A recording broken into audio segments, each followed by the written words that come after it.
काचही बाँस केर गहबर हो दीनानाथ, सुमेरन लागल के बार।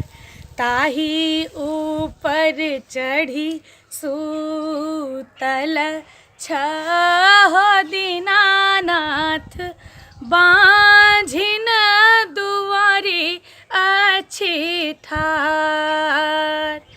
ताही ऊपर चढ़ी सूतल छह दीनानाथ, बाँझिन दुआरी अछि ठार। बाँझिन दुआरी अछि ठार। एक बेर नयन खोली देखी हो दीनानाथ, कोने संकट पड़ल तोहार। एक बेर नयन खोली पूछिता हो दीनानाथ, कोने संकट पड़ल तोहार। नैना संकट पड़ल मोरा हो दीनानाथ, ताहिले दुआरी छियै ठार।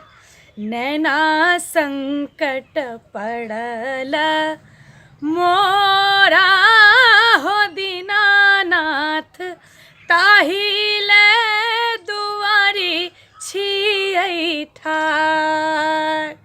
बाँझिन दुआरी अछि ठार।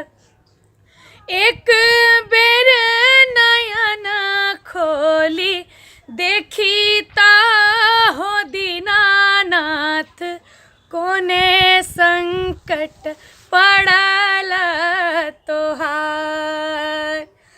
एक बेर नयन खोली पूछिता हो दीनानाथ, कोने संकट पड़ल तोहार।